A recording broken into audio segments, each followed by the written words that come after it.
ಎಲ್ರಿಗೂ ನಮಸ್ಕಾರ. ಕನ್ನಡತಿಯ ಕಥೆಗಳು ಯೂಟ್ಯೂಬ್ ಚಾನಲ್ಗೆ ನಿಮ್ಮೆಲ್ರಿಗೂ ಸ್ವಾಗತ. ಯಾರೆಲ್ಲ ಸಬ್ಸ್ಕ್ರೈಬ್ ಮಾಡ್ಕೊಳ್ಳದೆ ಕಥೆಗಳನ್ನು ಕೇಳ್ತಿದ್ದೀರಾ ದಯವಿಟ್ಟು ಸಬ್ಸ್ಕ್ರೈಬ್ ಮಾಡಿಕೊಂಡು ಕಥೆಗಳನ್ನು ಕೇಳಿ. ಈಗ ಮಾಂಗಲ್ಯದಿಂದ ನಂಟಾದರೂ ಮುಂದಿನ ಅಧ್ಯಾಯವನ್ನು ಮುಂದುವರಿಸೋಣ. ಅಗ್ನಿ ಕೋಪದಿಂದ ತನ್ನ ಕಾರನ್ನು ಫಾಸ್ಟಾಗಿ ಓಡಿಸಿ ಮನೆಗೆ ಹಿಂದಿರುಗ್ದ. ಈ ಯಾವ ವಿಷಯವೂ ತಿಳಿಯದ ಸಾರಾ ಬಸ್ಸಿನ ಕಿಟಕಿಯ ಬಳಿ ತಲೆ ಇಟ್ಕೊಂಡು ನಾನಾ ಆಲೋಚನೆಗಳೊಂದಿಗೆ ಹೊರಗಿನ ದೃಶ್ಯಗಳನ್ನು ನೋಡ್ತಾ ಕೂತಿದ್ಲು. ವಿಜಯ್ ಕೇಳಿದ ಪ್ರಶ್ನೆಗೆ ಸಾರಾ ಬಳಿ ಕೂಡ ಇದುವರೆಗೂ ಸರಿಯಾದ ಉತ್ತರ ಇರಲಿಲ್ಲ. ನಿಜವಾಗ್ಲೂ ನಾನು ಅಗ್ನಿನ ಪ್ರೀತಿಸ್ತಿದ್ದೀನ ಅಥವಾ ಇಷ್ಟಪಡ್ತಿದ್ದೀನ? ಅಗ್ನಿ ಆ ಹುಡುಗಿನ ಮದುವೆ ಆಗೋಕೆ ಹೋದಾಗ ನನ್ನ ಎದೆ ಯಾಕೆ ಅಷ್ಟು ಜೋರಾಗಿ ಮಿಡಿತು?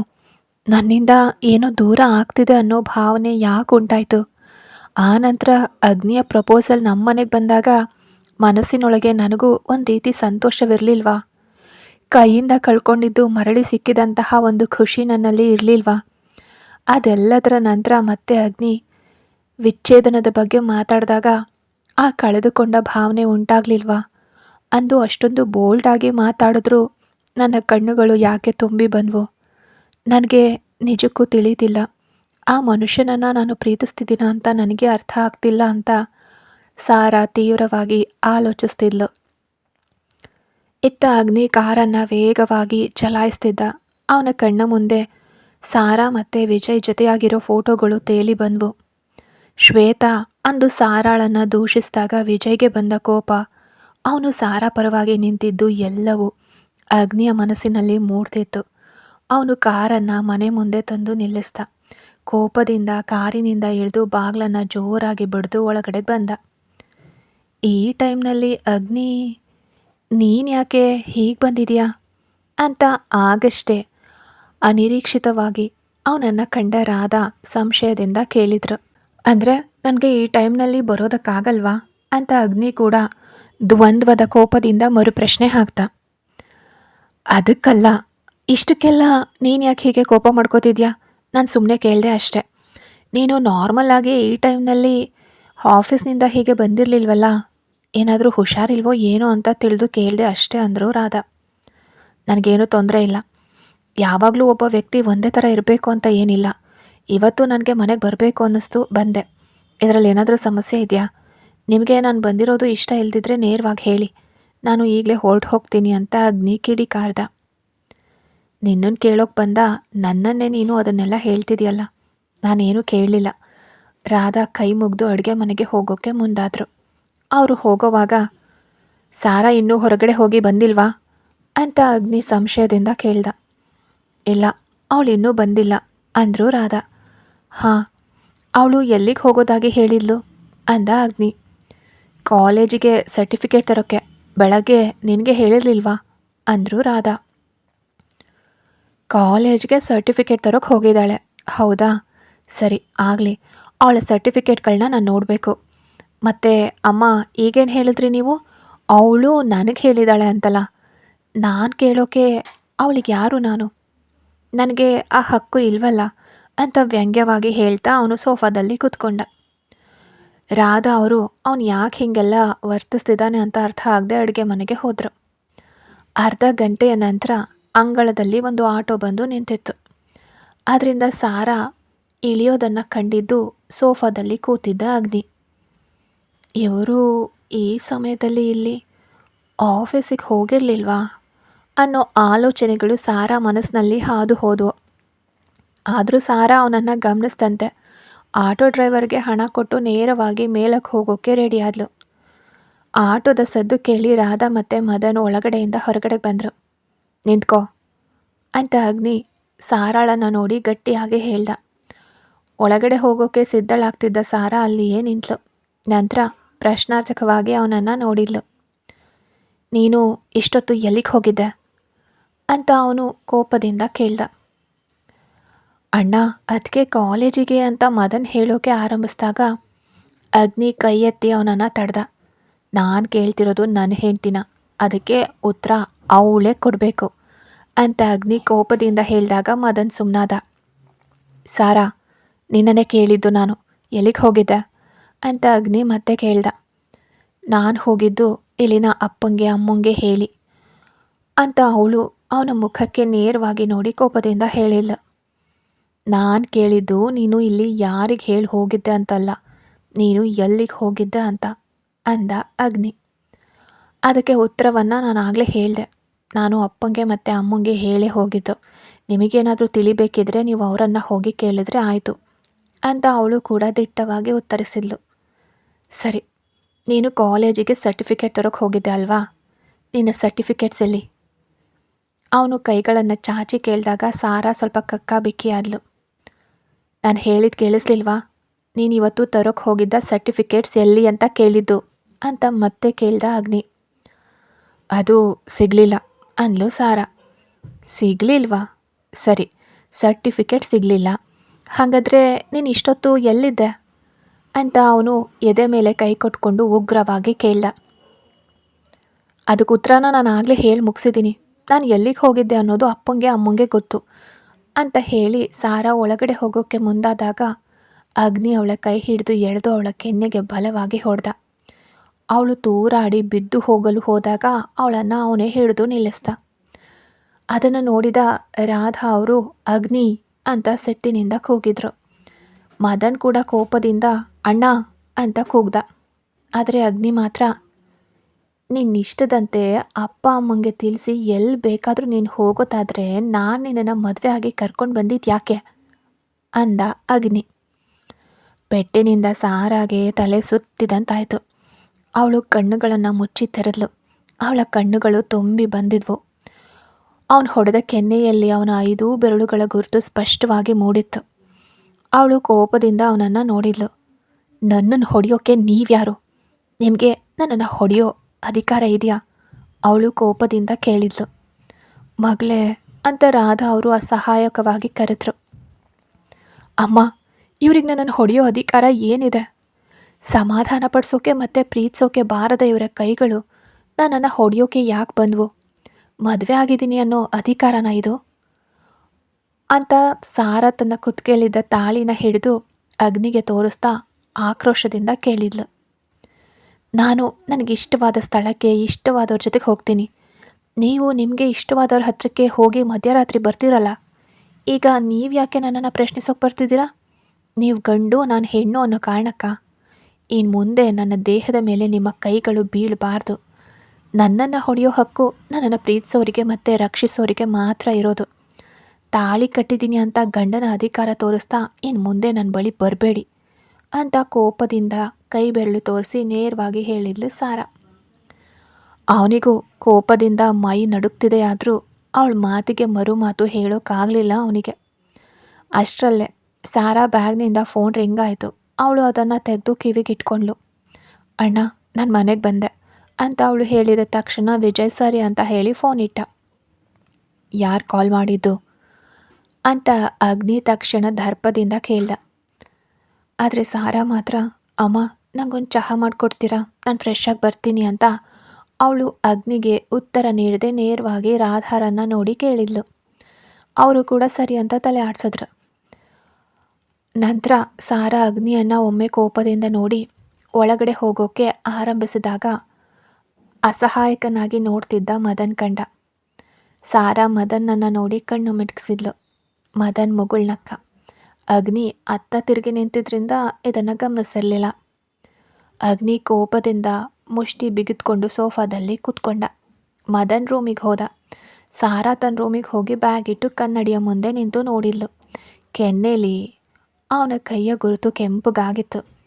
ಅವಳು ಅದರ ಮೇಲೆ ಬೆರಳುಗಳಿಂದ ಸವರ್ತಾ, ಛೆ, ಎಷ್ಟು ಜೋರಾಗಿ ಹೊಡೆದಿದ್ದಾನೆ ಆ ಪಾತಕಿ, ಉರಿತಿದೆ ಅಂತ ತಾನೇ ಅಂದ್ಕೊಂಡ್ಲು. ನಂತರ ಫೋನ್ ತೆಗೆದು ವಿಜಯ್ಗೆ ಕಾಲ್ ಮಾಡಿ ನಡೆದ ವಿಷಯಗಳನ್ನೆಲ್ಲ ತಿಳಿಸಿದ್ಲು. ಆಹಾ, ಅವನು ನಿನ್ನ ವಿಷಯದಲ್ಲಿ ಕೋಪ ಮಾಡ್ಕೊಳ್ಳೋಕೆ ಆರಂಭಿಸಿದಾನ ಸಾರಾ, ಇದು ಒಳ್ಳೆ ವಿಷಯ. ಅಂದರೆ ಅವನಿಗೆ ನಿನ್ನ ವಿಷಯದಲ್ಲಿ ಫೀಲಿಂಗ್ಸ್ ಇದೆ. ಅವನಿಗೆ ಏನೂ ಇಲ್ದಿದ್ರೆ ನೀನು ಎಲ್ಲಿಗಾದರೂ ಹೋದರೆ ಅವನು ಯಾಕೆ ಕೋಪ ಮಾಡ್ಕೋಬೇಕು? ನಮಗಿಷ್ಟು ಸಾಕು. ಆದರೂ ಅವನು ಯಾಕೆ ಹೀಗೆ ವರ್ತಿಸ್ತಾ? ನಾವೆಲ್ಲಾದರೂ ಇರೋದನ್ನು ಅವನು ನೋಡಿದಾನ ಅಂತ ವಿಜಯ್ ಸಂಶಯದಿಂದ ಕೇಳ್ದ. ಏನೋ ನನಗೆ ತಿಳಿತಿಲ್ಲ ಅಣ್ಣ ಅಂದ್ಲು ಸಾರಾ. ಸರಿ, ನೀನು ಚಿಂತೆ ಮಾಡಬೇಡ, ನಾವು ಎಲ್ಲನೂ ಸರಿಪಡಿಸೋಣ, ನೀನು ಬೇಸರ ಮಾಡ್ಕೋಬೇಡ ಅಂತ ಅವನು ಅವಳನ್ನು ಸಮಾಧಾನ ಪಡಿಸ್ದ. ಸರಿ ಅಣ್ಣ, ಅಂತ ಹೇಳಿ ಅವಳು ಫೋನ್ ಇಟ್ಲು. ಅವಳು ಫೋನ್ ಇಟ್ಟು ತಿರುಗಿದಾಗ ಬಾಗಿಲಿಗೆ ಒರಕೊಂಡು ನಿಂತಿದ್ದ ಅಗ್ನಿನ ಕಂಡ್ಳು. ಅವನನ್ನು ಕಂಡು ಅವಳು ಒಮ್ಮೆ ಬೆಚ್ಚಿ ಬಿದ್ದರೂ ಏನೂ ತಿಳಿದವಳಂತೆ ಫೋನ್ ಇಟ್ಟು ಬಟ್ಟೆ ತೆಗೆದುಕೊಳ್ಳೋಕೆ ಕಬೋರ್ಡ್ ತೆರೆದ್ಲು. ಅಗ್ನಿ ಬಾಗಿಲು ಲಾಕ್ ಮಾಡಿ ಅವಳ ಹತ್ರಕ್ಕೆ ಬಂದ. ನಂತರ ಅವಳ ಫೋನ್ ತೆಗೆದು ಕೈಯಲ್ಲಿ ಹಿಡ್ಕೊಂಡ. ಅದು ಲಾಕ್ ಆಗಿತ್ತು. ಸಾರಾ ಎದೆ ಬಡಿತ ಹೆಚ್ಚಾಯಿತು. ಆದರೂ ಅವಳು ಧೈರ್ಯದಿಂದ ನಿಂತಳು. ಇದರ ಪಾಸ್ವರ್ಡ್ ಏನು ಅಂತ ಅಗ್ನಿ ಕೇಳಿದಾಗ ಅವಳು ಬೆಚ್ಚಿ ಬಿದ್ಲು. ಆದರೂ ಅವಳು ಏನೂ ಮಾತಾಡಲಿಲ್ಲ. ಅಗ್ನಿ ಕೋಪದಿಂದ ಅವಳ ಕೈ ಹಿಡಿದು ತನ್ನ ಬಳಿಗೆ ಎಳ್ಕೊಂಡು ಫೋನ್ ಪಾಸ್ವರ್ಡ್ ಹೇಳು ಅಂದ. ಯಾಕೆ ಅಂತ ಅವಳು ಉಬ್ಬು ಹೇರಿಸಿ ದರ್ಪದಿಂದಲೇ ಕೇಳಿದ್ಲು. ಪಾಸ್ವರ್ಡ್ ಹೇಳು ಅಂತ ಅವನು ಕೋಪದಿಂದ ಗರ್ಜಿಸ್ದ. ಯಾಕೆ ಪಾಸ್ವರ್ಡು? ನಾನು ಯಾರಿಗೆ ಕಾಲ್ ಮಾಡಿದೆ ಅಂತ ತಿಳ್ಕೊಳಕ್ಕ? ಹೌದಾ, ಅದಕ್ಕೆ ನನ್ನ ಪಾಸ್ವರ್ಡ್ ಕೇಳ್ತಿರೋದು ನೀವು? ಹಾಗಾದರೆ ಕೇಳಿಸ್ಕೊಳ್ಳಿ, ನಾನು ಕಾಲ್ ಮಾಡಿದ್ದು ನನ್ನ ಪ್ರೇಮಿಗೆ. ನೀವು ಹೇಳಲಿಲ್ವಾ ನಿನಗೆ ಬೇರೆಯವರಿದ್ದರೆ ನಾನು ಡಿವೋರ್ಸ್ ಕೊಡ್ತೀನಂತ? ಹಾಗಾಗಿ ನಾನು ನನ್ನ ಪ್ರೇಮಿಗೆ ಕಾಲ್ ಮಾಡಿ ಹೇಳಿದೆ ನನ್ನನ್ನು ಇಲ್ಲಿಂದ ಕರ್ಕೊಂಡು ಹೋಗೋಕೆ ಅಂತ ಅವಳು ಕೂಡ ದರ್ಪದಿಂದ ಹೇಳಿದಾಗ ಅಗ್ನಿ ಸಾರಾ ಕೆನ್ನೆಯನ್ನು ಬಲವಾಗಿ ಹಿಡಿದು ತನ್ನ ಕಡೆಗೆ ಎಳ್ಕೊಂಡ. ಅವಳು ಕೋಪದಿಂದ ಅವನನ್ನೇ ನೋಡ್ತಿದ್ಲು. ನನ್ನ ಹತ್ರ ಹೆಚ್ಚಿಗೆ ಆಟ ಆಡಬೇಡ, ಎಲ್ಲದಕ್ಕೂ ಒಂದು ಲಿಮಿಟ್ ಇರುತ್ತೆ ಅಂತ ಅಗ್ನಿ ಗದ್ರಿಸ್ತಾ ಅವಳನ್ನು ಹಿಂದಕ್ಕೆ ತಳ್ದ. ಅವನು ಹೊಡೆದ ಕೆನ್ನೆಯಲ್ಲೇ ಮತ್ತೆ ಹಿಡಿದಿದ್ರಿಂದ ಸಾರಾಗೆ ತುಂಬ ನೋವಾಯಿತು. ಅವಳು ತನ್ನ ಕೆನ್ನೆಯ ಮೇಲೆ ಕೈ ಇಟ್ಕೊಂಡು ನೋವಿನಿಂದಲೇ ಅವನನ್ನು ನೋಡ್ತಿದ್ಲು. ಈ ಫೋನ್ ಪಾಸ್ವರ್ಡ್ ಏನು ಅಂದ ಅಗ್ನಿ ಮತ್ತೆ.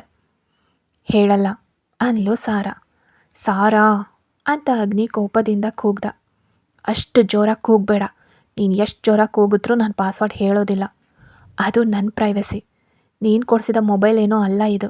ಅದಕ್ಕೆ ರೀಚಾರ್ಜ್ ಮಾಡೋದು ಕೂಡ ನೀನಲ್ಲ. ಹೀಗಿರುವಾಗ ನನ್ನ ಪ್ರೈವಸಿಯಲ್ಲಿ ಯಾಕೆ ತಲೆ ಹಾಕ್ತೀಯಾ? ನಿನ್ನ ಫೋನ್ ನಾನು ನೋಡ್ತೀನಾ? ನಿನ್ನನ್ನು ಯಾರ್ಯಾರು ಕರೀತಾರೆ, ನೀನು ಯಾರ್ಯಾರ ಜೊತೆಗೆ ಹೋಗ್ತೀಯಾ ಅಂತ ನಾನು ಕೇಳೋಕೆ ಬರ್ತೀನಾ? ಉಫ್, ಕ್ಷಮಿಸಿ. ನೀನು ಗಂಡ, ನಾನು ಹೆಂಡತಿ, ಹೌದಲ್ವಾ? ಅದ್ರ ಮೇಲೆ ನೀನು ಗಂಡಸು, ನಾನು ಹೆಣ್ಣು. ಗಂಡಸರಿಗೆ ಏನು ಮಾಡಿದ್ರೂ ನಡೆಯುತ್ತೆ, ಆದರೆ ನಾವು ಮಾಡಿದ್ರೆ ಮಾತ್ರ ದೊಡ್ಡ ತಪ್ಪು ಅಲ್ವಾ? ನಿಮ್ಮನ್ನು ಹೇಳಿ ಪ್ರಯೋಜನ ಇಲ್ಲ ಅಂತ ಸಾರಾ ಅಸಹ್ಯದಿಂದ ಹೇಳಿದ್ಲು. ಸಾರಾ, ನೀನು ಮಿತಿ ಮೀರ್ತಿದ್ಯಾ. ನಿನ್ನ ಮೇಲೆ ನನಗೆ ಯಾವುದೇ ಹಕ್ಕು ಅಥವಾ ಅಧಿಕಾರ ಇಲ್ಲ ಅಂದಮೇಲೆ ಯಾಕೆ ನನ್ನ ಹೆಸರಿನ ತಾಳಿ ಕಟ್ಕೊಂಡು ನನ್ನ ಜೊತೆಗೆ ಈ ರೂಮ್ನಲ್ಲಿ ಮಲಗ್ತಿದ್ಯಾ? ಒಂದು ಕೆಲಸ ಮಾಡು, ನಾಳೆ ನಾವು ಲಾಯರ್ನ ಭೇಟಿ ಆಗೋಣ, ಮ್ಯೂಚುವಲ್ ಡಿವೋರ್ಸ್ಗೆ ಅಪ್ಲೈ ಮಾಡೋಣ, ಏನಂತೀಯ? ಹೀಗೆ ಕಿತ್ತಾಡ್ಕೊಂಡು ಒಂದೇ ರೂಮ್ನಲ್ಲಿ ಇಲಿ ಬೆಕ್ಕಿನ ತರಹ ಬದುಕೋ ಅವಶ್ಯಕತೆ ಇಲ್ವಲ್ಲ. ಮದುವೆ ಆಗಿ ತುಂಬ ದಿನಗಳೂ ಆಗಿಲ್ಲ. ನಮ್ಮ ನಡುವೆ ಯಾವುದೇ ದೈಹಿಕ ಸಂಬಂಧವೂ ನಡೆದಿಲ್ಲ. ನಾನು ನಾಳೆನೇ ಲಾಯರ್ನ ಮೀಟ್ ಮಾಡಿ ನಿನ್ನ ಮನೆಗೆ ಬಿಟ್ಟು ಬರ್ತೀನಿ ಅಂದ ಅಗ್ನಿ. ಅವನು ಹೇಳಿದ ಮಾತಿಗೆ ಸಾರಾ ಶಾಕ್ ಆದ್ಲು. ಅವನನ್ನೇ ನೋಡಿದ್ಲು. ಅವಳ ಕಣ್ಣುಗಳು ತುಂಬಿ ಬಂದವು. ಅಷ್ಟೊಂದು ಈಸಿಯಾಗಿ ಅವನು ಎಲ್ಲನೂ ಹೇಳ್ತಿದ್ದಾನೆ. ಈಗ ನಿನಗೆ ಸಮಾಧಾನ ಆಯ್ತಲ್ವಾ? ನೀನು ಯಾರ ಜೊತೆಗೆ ಇರಬೇಕು ಅಂತ ಅಂದ್ಕೊಂಡಿದ್ಯೋ ಅವ್ರ ಜೊತೆಗೆ ಹೋಗು. ನೀನು ನೆನ್ನೆಯೆಲ್ಲ ಎಲ್ಲಿ ಹೋಗಿದ್ದೆ ಅಂತ ನನಗೆ ಗೊತ್ತಿಲ್ಲ, ಆದರೆ ಇವತ್ತು ನೀನು ಹೋಗಿದ್ದು ನನ್ನ ಫ್ರೆಂಡ್ ವಿಜಯ್ನ ನೋಡೋಕೆ ಅಂತ ನಂಗೆ ಚೆನ್ನಾಗಿ ಅರ್ಥ ಆಗಿದೆ. ಇನ್ನು ಮುಂದೆ ನೀನು ಮತ್ತು ಅವನು ಏನು ಸಂಬಂಧ ಇಟ್ಕೊಂಡಿದ್ದೀರಾ ಅಂತ ನಾನು ಕೇಳೋದಿಲ್ಲ. ನನಗೆ ಅದೆಲ್ಲ ಈಗ ತಿಳಿಬೇಕಿಲ್ಲ. ನಾಳೆನೇ ಡಿವೋರ್ಸ್ಗೆ ಏನೇನು ಮಾಡಬೇಕು ಅದನ್ನು ನಾನು ಮಾಡ್ತೀನಿ. ನೀನು ಹ್ಯಾಪಿಯಾಗಿ ಯಾರ ಜೊತೆಗೆ ಮಾತಾಡಬೇಕು ಅಂತ ಅಂದ್ಕೊಂಡಿದೆಯೋ ಅವ್ರ ಜೊತೆಗೆ ಮಾತಾಡ್ತಾ ಇರು. ನಾನು ನಿನಗೆ ಅಡ್ಡಿಯಾಗಿ ಬರೋದಿಲ್ಲ ಅಂತ ಅಗ್ನಿ ಅವಳನ್ನು ನೋಡಿ ಹೇಳಿ ಬೈಕ್ ತಗೊಂಡು ಹೊರಗಡೆಗೆ ಬಂದ. ಅವನು ಹೋದ ತಕ್ಷಣ ಸಾರಾ ಬೆಡ್ ಮೇಲೆ ಕೂತು ಜೋರಾಗಿ ಅಳತೊಡಗಿದ್ಲು. ಅಗ್ನಿ ನೇರವಾಗಿ ಒಂದು ಫ್ಲ್ಯಾಟಿಗೆ ಹೋದ. ಅವನು ಕಾಲಿಂಗ್ ಬೆಲ್ ಒತ್ತಿದಾಗ ಶ್ವೇತಾ ಬಾಗಿಲು ತೆಗೆದ್ಲು. ವಾಟ್ ಎ ಸರ್ಪ್ರೈಸ್ ಅಗ್ನಿ ಅಂತ ಅವಳು ಕಣ್ಣು ಅರಳಿಸಿ ಕೇಳಿದ್ಲು. ನೀನು ಹೊರಗಡೆ ಎಲ್ಲಾದರೂ ಹೋಗಿರಬಹುದು ಅಂತ ಅಂದ್ಕೊಂಡಿದ್ದೆ ಅಂದ ಅಗ್ನಿ.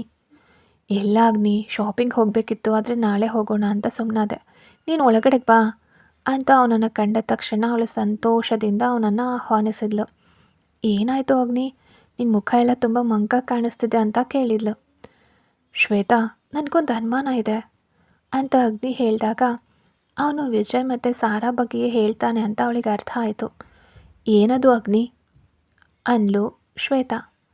ನನಗನ್ಸುತ್ತೆ ನಾನು ಅವಳನ್ನು ಪ್ರೀತಿಸ್ತಿದ್ದೀನ ಅಂತ ಅಗ್ನಿ ಹೇಳಿದಾಗ ಅವಳು ಶಾಕ್ ಆದ್ಲು. ಯಾರನ್ನ? ಸಾರಾನ ಅಂತ ಸಂಶಯದಿಂದ ಕೇಳಿದ್ಲು. ಹೌದು, ಅವಳನ್ನೇ ಅಂದ ಅಗ್ನಿ. ಅಗ್ನಿ, ಆದರೆ ಹೇಗೆ ನಿನಗದು ಹೇಗೆ ಸಾಧ್ಯ? ಇಲ್ಲ, ನೀನು ಸೋನಿಯಾಳನ್ನು ಮರೆಯೋಕ್ಕೆ ನಿಂಗೆ ಸಾಧ್ಯವೇ ಇಲ್ಲ ಅಂದ್ಲು ಶ್ವೇತಾ. ಶ್ವೇತಾ, ನನಗೆ ಗೊತ್ತಿಲ್ಲ, ಆದರೆ ನನಗೆ ಹಾಗೆ ಅನ್ನಿಸ್ತಿದೆ. ಅವಳ ವಿಷಯದಲ್ಲಿ ನನಗೆ ಅತಿಯಾದ ಪೊಸೆಸಿವ್ನೆಸ್ ಇದೆ, ಮತ್ತು ನಾನು ಅವಳ ಬಗ್ಗೆ ಕಾಳಜಿ ವಹಿಸ್ತೀನಿ ಅಂದ ಅಗ್ನಿ. ಅಗ್ನಿ, ಅದೆಲ್ಲ ನಿನ್ನ ಭ್ರಮೆ ಅಷ್ಟೆ. ನಿನಗೆ ಸೋನಿಯಾಳನ್ನು ಮರೆಯೋಕ್ಕೆ ಸಾಧ್ಯ ಇಲ್ಲ ಅಂದ್ಲು ಶ್ವೇತಾ. ನನಗೆ ಗೊತ್ತು, ಆದರೆ ಏನೋ ತಿಳಿತಿಲ್ಲ ಅಂದ ಅವನು. ಈಗ ಏನು ಸಮಸ್ಯೆ ಆಯಿತು ಅಂತ ಅವಳು ಕೇಳಿದಾಗ ಅವನು ನಡೆದಿದ್ದೆಲ್ಲನೂ ಅವಳಿಗೆ ವಿವರಿಸ್ದ. ಏನು, ವಿಜಯ್ ಮತ್ತು ಅವಳ ನಡುವೆ ಸಂಪರ್ಕ ಇದೆಯಾ? ಆದರೆ ಹೇಗೆ? ನಿನ್ನ ಮುಖಾಂತರನೇ ಅಲ್ವಾ ಅವರಿಬ್ಬರು ಪರಿಚಯ ಆಗಿದ್ದು, ಅಥವಾ ಇದಕ್ಕೂ ಮುನ್ನ ಅವನಿಗೆ ಅವಳ ಪರಿಚಯ ಇತ್ತಾ? ನೀನು ಗಮನಿಸಿದ್ಯಾ ಅಗ್ನಿ? ಅವತ್ತು ನಾನು ಸಾರಾ ಬಗ್ಗೆ ಏನೋ ಹೇಳಿದಾಗ ಅವನು ಕೋಪ ಮಾಡ್ಕೊಂಡಿದ್ದ. ನನಗೆ ಅವತ್ತೇ ಅನುಮಾನ ಇತ್ತು, ಅವನು ಯಾಕೆ ಅವಳ ವಿಷಯದಲ್ಲಿ ಅಷ್ಟು ಕಾಳಜಿ ವಹಿಸ್ತಾನೆ ಅಂತ ಶ್ವೇತಾ ಅಗ್ನಿಯನ್ನೇ ಓರೆಗಣ್ಣಿನಿಂದ ನೋಡ್ತಾ ಕೇಳಿದ್ಲು. ನನಗೇನೂ ತಿಳಿತಿಲ್ಲ, ಆದರೆ ನನಗೆ ಆ ಫೋಟೋಗಳನ್ನು ಯಾರು ಕಳಿಸಿದ್ರು? ಅದು ಒಂದು ಪ್ರೈವೇಟ್ ನಂಬರ್, ಹಾಗಾಗಿ ಹುಡ್ಕೋಕ್ಕೂ ಸಾಧ್ಯ ಇಲ್ಲ. ನನ್ನ ಮತ್ತು ಅವಳ ಪರಿಚಯವಿರೋರು ಯಾರಿರಬಹುದು ಅಂತ ಅಗ್ನಿ ಸಂಶಯದಿಂದ ಕೇಳಿದಾಗ ಶ್ವೇತಾ ಗಾಬರಿ ಆದ್ಲು. ಯಾರೇ ಆಗಿರಲಿ, ಅವರಿಗೆ ನಿನ್ನ ಮೇಲೆ ಕಾಳಜಿ ಇದೆ, ಅದಕ್ಕೆ ತಾನೇ ಅವ್ರು ಕಳಿಸಿದ್ದು. ಬಹುಶಃ ಅವರು ನೇರವಾಗಿ ಬಂದು ಹೇಳಿದ್ರೆ ನೀನು ನಂಬೋದಿಲ್ಲ ಅಂತ ಹಾಗೆ ಮಾಡಿರಬಹುದು ಅಂತ ಅವಳು ತಕ್ಷಣವೇ ಹೇಳಿಬಿಟ್ಲು. ಇರಬಹುದು ಅಂತ ಹೇಳಿದ್ದ ಅಗ್ನಿ ಹಾಗೆ ಸೋಫಾದಲ್ಲಿ ಕೂತ್ಕೊಂಡ. ಅವಳು ಕೂಡ ಅವನ ಪಕ್ಕದಲ್ಲೇ ಕೂತ್ಕೊಂಡ್ಳು. ಅಗ್ನಿ, ಏನು ಬೇಸರ ಮಾಡ್ಕೋಬೇಡ, ಯಾಕೆ ಚಿಂತೆ ಮಾಡ್ತೀಯಾ? ಅವ್ರ ನಡುವೆ ಅಂತಹ ಸಂಬಂಧ ಇದ್ದರೆ ಅವಳನ್ನು ಅವನ ಜೊತೆಗೆ ಕಳಿಸ್ಬಿಡು ಅಂತ ಶ್ವೇತಾ ಹೇಳಿದಾಗ ಅಗ್ನಿ ಸಂಶಯದಿಂದ ಶ್ವೇತಾನ ನೋಡ್ದ. ಅಗ್ನಿ, ಇದು ಈಗಿನ ಕಾಲದಲ್ಲಿ ಸಹಜ. ನಮ್ಮ ಸಮಾಜದಲ್ಲಿ ಏನೆಲ್ಲ ಆಗ್ತಿಲ್ಲ ಅಗ್ನಿ. ಮದುವೆ ಆದಮೇಲೆ ಹೆಂಡತಿ ಬೇರೆಯವರನ್ನು ಹುಡ್ಕೊಂಡು ಹೋಗ್ತಾಳೆ, ಗಂಡ ಕೂಡ ಬೇರೆ ಸ್ತ್ರೀಯರನ್ನು ಹುಡುಕ್ತಾನೆ, ಇದೆಲ್ಲ ಕಾಮನ್.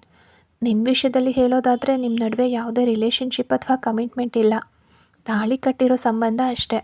ಡಿವೋರ್ಸ್ ಕೊಟ್ಟರೆ ಆ ಸಮಸ್ಯೆ ಮುಗೀತು ಅಂತ ಶ್ವೇತಾ ಅವನನ್ನೇ ನೋಡಿ ಹೇಳಿದ್ಲು.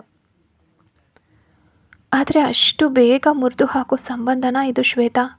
ಲೀಗಲಾಗಿ ಅವಳು ನನ್ನ ಹೆಂಡತಿ ಅಂದ ಅಗ್ನಿ.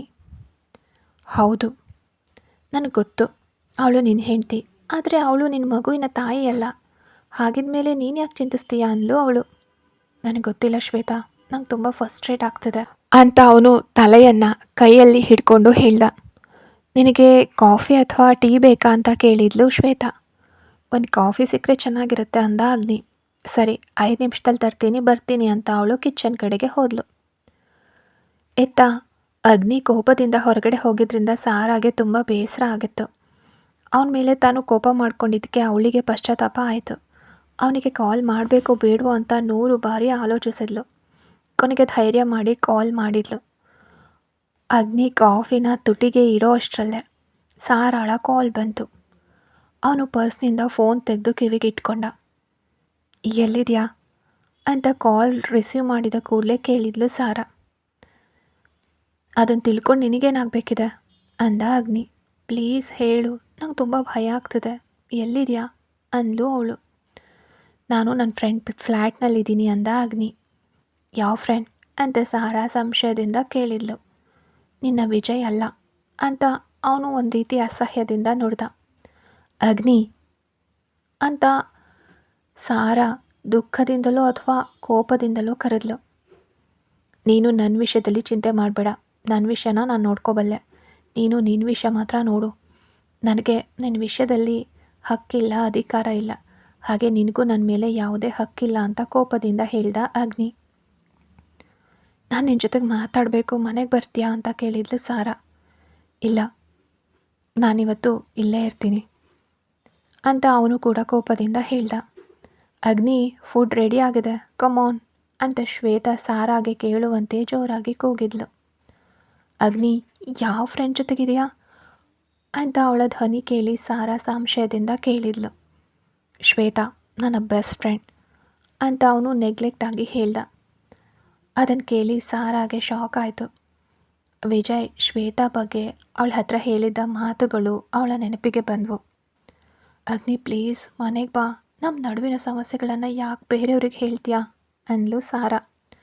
ಅಂದ್ರೆ ನಮ್ಮ ನಡುವೆ ಸಮಸ್ಯೆಗಳಿಲ್ವಾ ಅಂತ ಅವನು ವ್ಯಂಗ್ಯವಾಗಿ ಕೇಳ್ದ. ನಿನಗೆ ತಾನೆ ನಾನು ಇಷ್ಟವಿಲ್ಲದೆ ಇರೋದು? ನಿನಗೆ ತಾನೇ ನನ್ನ ಮೇಲೆ ದ್ವೇಷ ಇರೋದು ಅಂದ್ಲು ಸಾರಾ. ಹಾಗಿದ್ರೆ ನಿನಗೆ ನನ್ನ ಮೇಲಿರೋದೇನು ಅಂತ ಕೇಳ್ದ ಅಗ್ನಿ. ಕತೆ ಮುಂದುವರಿಯುತ್ತೆ.